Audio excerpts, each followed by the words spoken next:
What's going on, guys? So I'm back with another video. Today we're going to be going over a Live Twins deck profile. This deck recently got new support in Alliance Insight.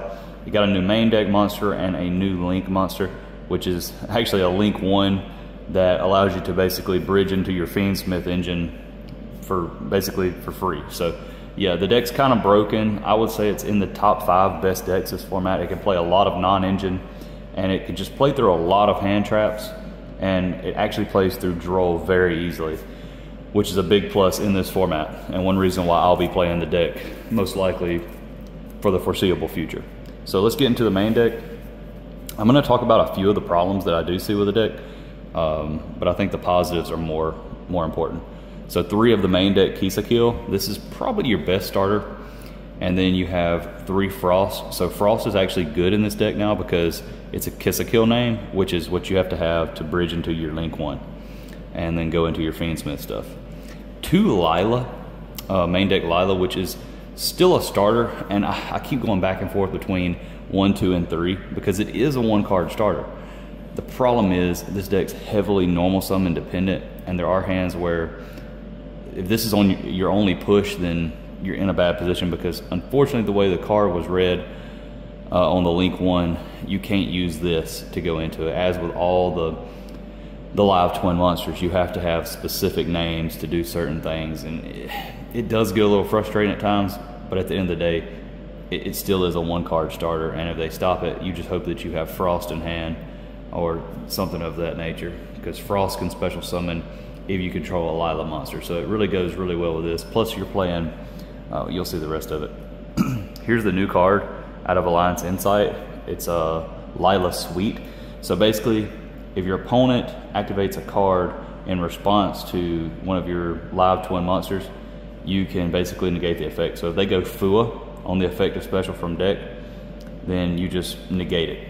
So it's another way to play around Fua in the deck. Also, it plays around, it can beat Ash, it can beat Imperm, whatever if you really need the play to go through and you have this in hand.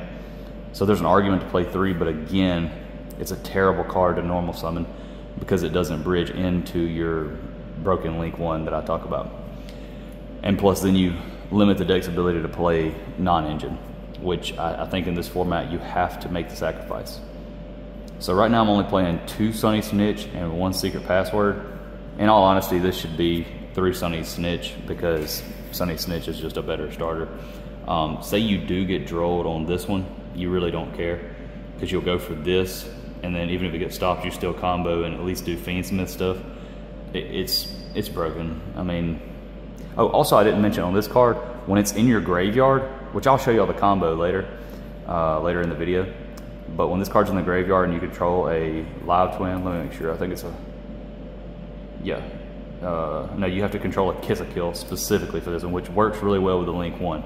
So you special summon it from the grave for free, basically. So you just extend, and also the new Link 1 sends it for cost. It sends any of these for cost. Yeah, it's broken. So I would definitely play 3 Sunny Snitches, because when you grab this, like if you grab this off Sunny Snitch and they droll you, it's really not a big deal. But I couldn't find another Sunny Snitch in time, so yeah, I'm playing that. All right, now for the Fiendsmith engine, 3 Engraver. This is non-negotiable in this deck, honestly. Lacrima, Fable Luri, Tract, and Paradise. I don't think it's negotiable. I mean, it's only 7 cards, and it's literally probably the most broken engine that we've seen in Yu-Gi-Oh! in a long time. It doesn't play into Droll. Well, it does if you start Engraver. There are certain hands where that feels kind of bad, but our engine bridges into it anyway.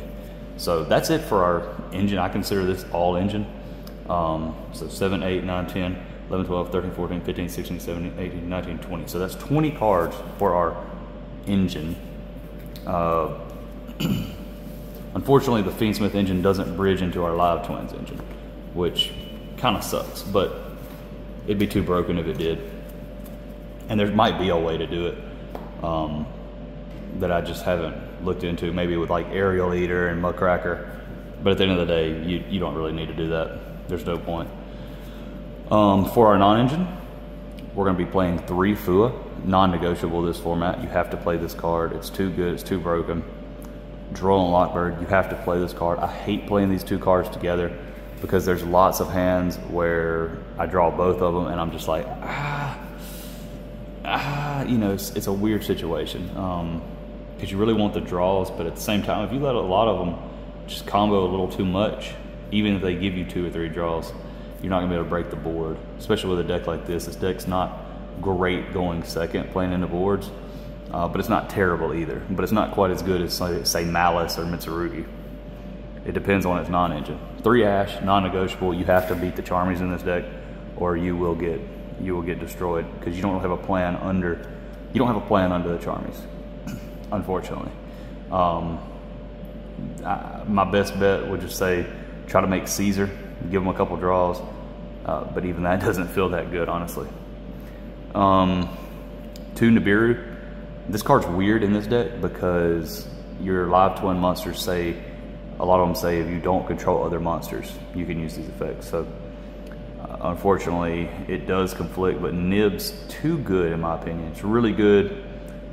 It's really good when you go first or second to back up your board and just kind of catch them with a Nib at the end, and then you can just hopefully have your Fiendsmith stuff established and just play Fiendsmith control, which is sort of what this deck feels like. It feels like the best Fiendsmith control deck out there. 2 Ghost Bells, should probably be 3 because it hits Mitsurugi and Malice. Play 1 Ogre, which again, you could play 3 Nib, you could play 3 Ghost Bell. Just wanted to have a random one of. You could also just play like some kind of Floodgate that's at 1, like Anti-Spell or something like that. Rivalry, it doesn't matter, I don't care. Infinite Impermanence at 3. This card's kind of trash, this format, honestly. But there are those random situations where you hit, say, Malice Dormouse. They don't have an extender in hand. They pass turn. It's very rare. Say you hit Duo Drive and they just don't have anything else. I mean, again, it's not ideal, but it works. And then we're gonna play, everybody's calling it the Holy Trinity, and I can kind of see why. Cross Out, Called By, and Talents, and you have to play it in this deck because of the problem we have against the Charmies. I should actually probably make this a 1 of Perulia, which Perulia doesn't hurt this deck that bad. You give them 1 draw of Perulia, but still it'd be nice to have. But I like cards that are good going first and second. Again, this is just a card I'm kind of conflicted on, but it's so worth it. It's kind of like when Gamma was at 3. Like, yeah, it's not that great going first, but yeah, it's so broken you have to play it. Same with these 3 cards right here. Like, you could say, well, this could be 3 other hand traps. I don't care. Like, this card's good going second. This card's good going second, first or second. All of these are good going first or second. So, to me, they're non-negotiable. I think every deck should be playing these 3 cards. It's literally 3 freaking cards. Now, if you can't play a lot of non-engine, there's probably no point in playing Cross Out, but I mean, Talents at 1 it's just too good. All right, let's go into the extra deck, and then I'll show y'all some combos.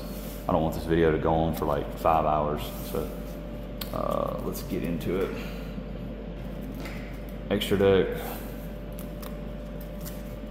So, regular live twin stuff, Trouble Sunny. Everybody knows Trouble Sunny. This is the one that basically use it for a free reborn. It just reborn stuff. Honestly, its effect itself is not that crazy. All we use it for is the reborn, and then you get your effects off your other live twins. Also, you can banish this from your graveyard and send 1 evil twin monster from your hand, deck, or face-up field to the graveyard. Send 1 card on the field to the graveyard. I don't really like that effect, but I mean, hey, it is what it is. You know, it's a decent effect. Like, again, this is like a Fiendsmith control type deck. So turn 3 is where this deck really shines if you get to turn 3. The new Link 1, it sends a live twin monster for cost. And then basically you can draw one card every time your opponent activates an effect, but we don't really care about that. You can send one Lila monster, not any live twin. Again, they all have like these weird restrictions, but you're never going to be sending anything other than the suite, the new card out of Alliance Insight, because it's a free summon. And this happens to be a light fiend, if you didn't notice. So then we go into Fiendsmith stuff and just do crazy stuff. Evil Twin Lila, we use this for Reborn, and we use it for a pop on our opponent's turn. Evil Twin Kisakil, we use this for a draw on our turn and our opponent's turn. Also a special summon, it brings back this, like they bring back each other. Then you go into this, and then you go into About AQ. If you don't know what this card is, it's basically the most broken fiend support that's came out in a long time. So basically, you go into Trouble Sunny, go into that, these two, then make this, Reborn the Trouble Sunny. This comes back on your turn, so you get a free interruption just for no reason. I mean, it's just how it is. Fiendsmith stuff, Requiem, Moon, Fiendsmith Sequence, Caesar, Desiree, Necroquip. There's a lot of hands where you can get the draw off Necroquip now because of the Fiendsmith bridging and stuff. So you might have a Engraver in hand, and then you can just activate it when you put this up, get a free draw.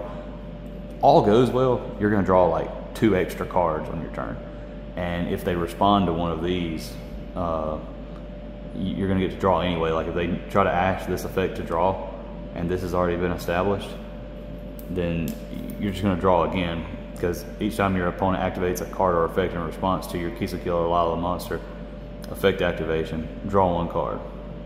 Yeah, I mean, it's just crazy. Chaos Angel, because we can make it properly in this deck easily. SP Little Knight, and then Duke of Demise, and then Typhon. So Duke of Demise is our way to beat Nib in this deck. Typhon, it should probably be Muckracker, honestly, but Muckracker doesn't really come up that much. You're in a pretty bad position if you're using Muckracker, but this card can help you beat Nib, because you try to keep the Fiendsmith in the graveyard until you get nibbed. Anyway, and then you can make this with Sequence, link it off into whatever. Usually, like we should probably play Agnum Day in this deck, just for another link 3, and plus it helps OTK. But then you'd have to cut this and possibly something else, probably Moon. But Moon does come up in some certain game states. I don't know that it's mandatory though, really. I mean, because you're getting into this 90% of the time. Otherwise, you're not getting into anything. And then there's better lines to go for to get into your Fiendsmith stuff, because this is a light fiend and this is a light fiend also. So you're not struggling to find light fiends in this deck. And Moon of the Closed Heaven, it just doesn't come up. So I'd probably play Agnum Day and Muckracker to really make this list perfect. But Typhon's still really good in a simplified game state. It really is. Like if you put them on like Detonator Pass, you pretty much win the game on the spot. Like if they don't have follow up, just with a Typhon, because they just can't do anything. But that's it for the extra deck. Let me show y'all a combo. How about we do some actual test hands? That way we get like a full feel for the deck. I feel like that would be best. Watch me brick this first hand. Okay, so this hand is actually playable. It's actually really good. This hand's actually insane. The Engraver doesn't do much for us here. We just get an extra body, because I'm not playing Muckracker in this build, which I think you should. Again, I couldn't find it, so it's not in there. But at the end of the day, we can pretend like we'll just pretend like Typhon's Muckracker, and I'll show you what you could do with this hand. So, and also we have a good easy discard. So this is our worst starter, but let me show you what this gets us into. So Kisakil Frost, it doesn't do anything except when it's in the graveyard and your opponent adds a card to their hand, you can get a draw. so it's really good for that. But this particular card is a Kiss a Kill, so it can go into our Kiss a Kill deal. All right, Kiss a Kill deal effect. We are going to send our Lila Sweet. Lila Sweet. Bring back the Lila Sweet.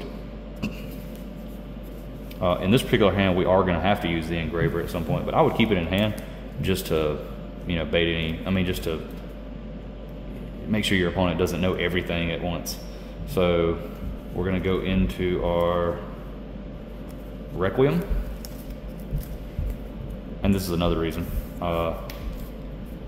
It doesn't really matter if you do priority here. If you're doing the standard combo line, where this is your 5th summon, you would priority use the Requiem, so you can play around Niv easier. So effect, we're just going to pretend like there's no hand traps. But even if there is, I mean, we have a Droll, so Droll's probably going to buy us a turn through what we make. I feel like this hand, no matter what, we end on a Desiree, unless they just have like 10 hand traps. Lacrima effect. Since we already have Engraver in hand, we're going to send the Fiendsmith Paradise to get another interruption, because we're going to really push for Caesar here. If you're worried about certain hand traps, you can send another Engraver, but I feel like this is probably the better line, because this is a guaranteed interruption at this point, because you already have your Graveyard loaded with a Light Fiend for Desiree to shuffle back. So at least no matter what, you're getting one interruption and then Droll. So anyways, at this point right here, I would probably say go ahead and start pushing for a Caesar, because that way it doesn't really play around much. Like, they're gonna nib you here. They're probably gonna nib you here. It's just a weird hand, because you're not gonna be able to push for a Caesar any other way. So you're gonna have to do it here. There is a way to get to a Caesar, but it's not as good, and I don't really recommend it. Basically what you would do is go ahead, which before you do that, let me go ahead and not misplay. So we're gonna go ahead and make ourselves a Necroquip before we use this Engraver. So Engraver is going to grab our copy of Tract. Yeah, don't be a bonehead and not get the free draw. So you're gonna go effect to draw. Let's just see what we would draw, like in a real situation. Might draw something good, like an extender. No, we drew a normal summon. That's terrible, actually. It's not completely terrible, because there are weird lines that you can go through. So anyways, we're gonna keep the track right here. Go ahead and activate this. Shuffle back your Kiss a Kill deal. No, I would shuffle back this, because we might need that Kiss a Kill deal to come up.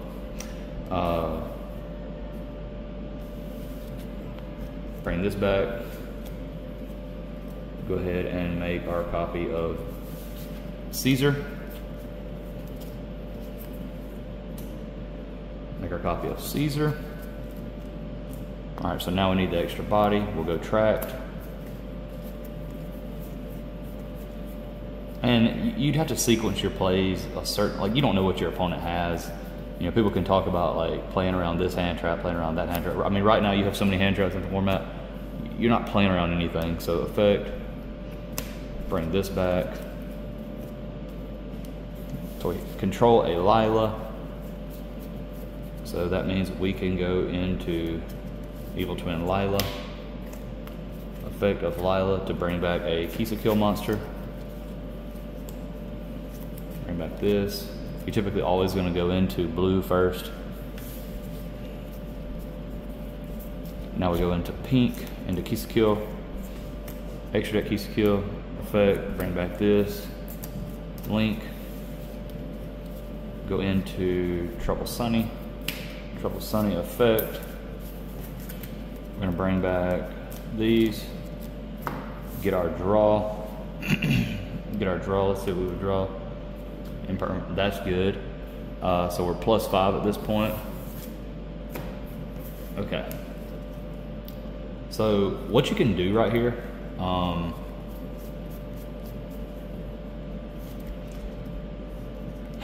there's a couple things you can do. Well, not really. Really, there's only one thing. Only one proper line here. If it was a hand where, if you would have sent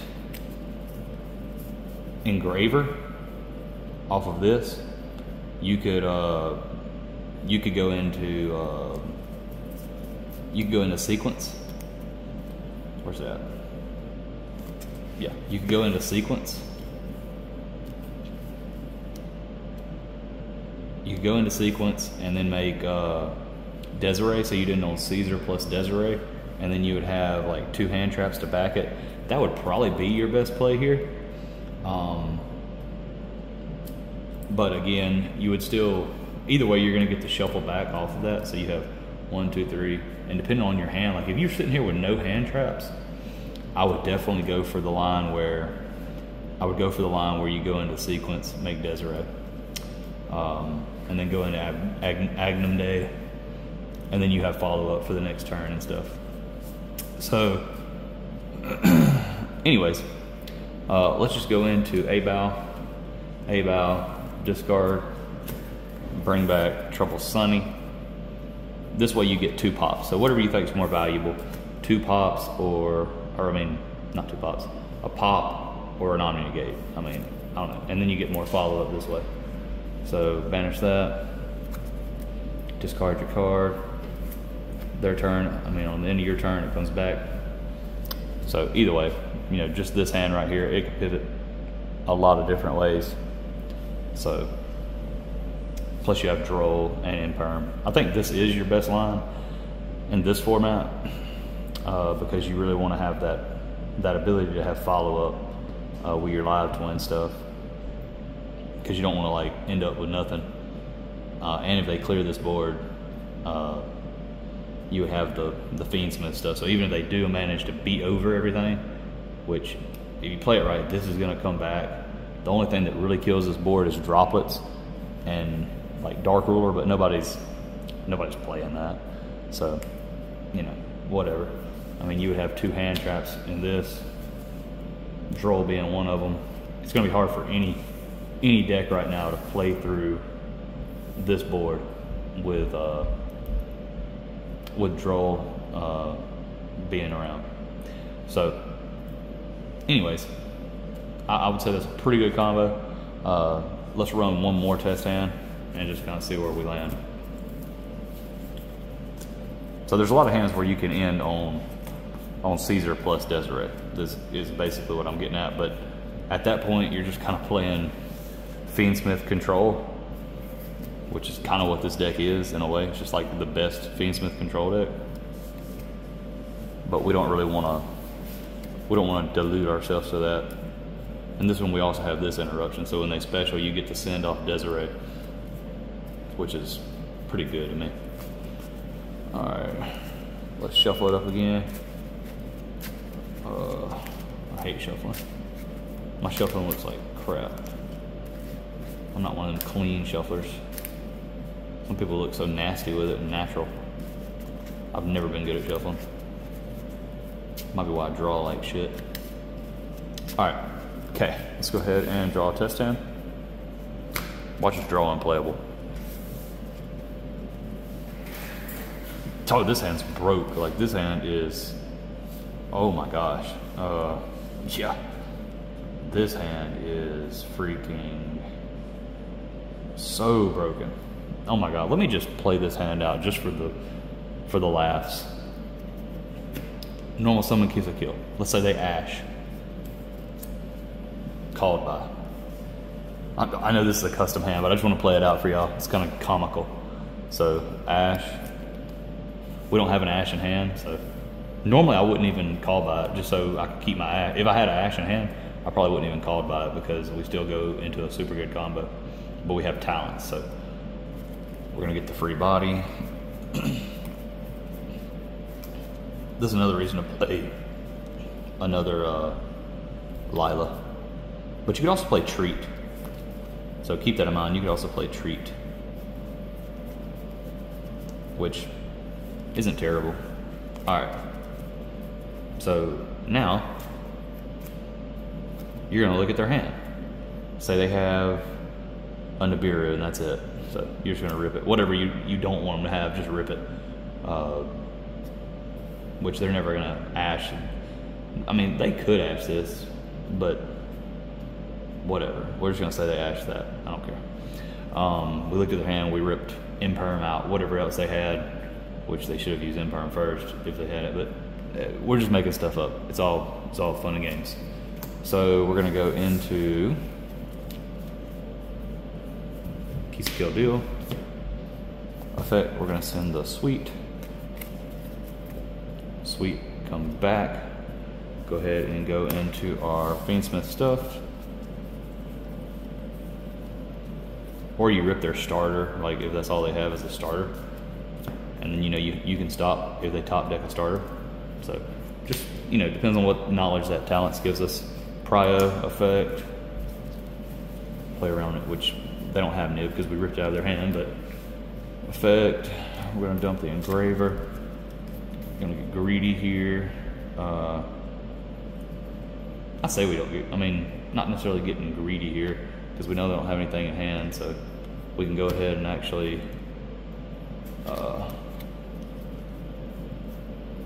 nah, we wait. We wait on that still. For obvious reasons. Alright, go into blue. Bring back deal. Go into pink.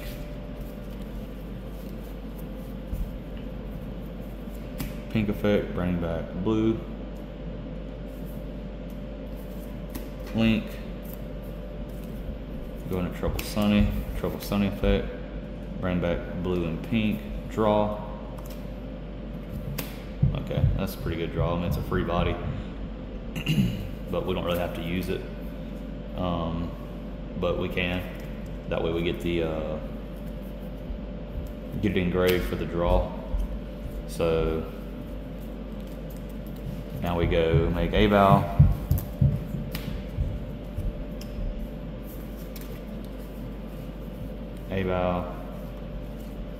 Bring back this.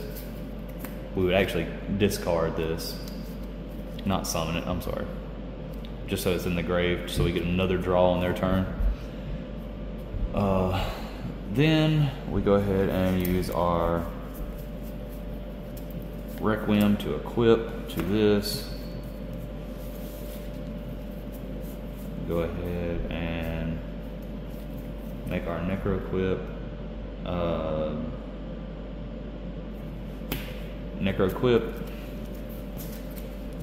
Go Engraver effect. That's one reason you wait, so you can shuffle back the deal and still get the use out of it. Shuffle that back to your extra deck. Go into Caesar.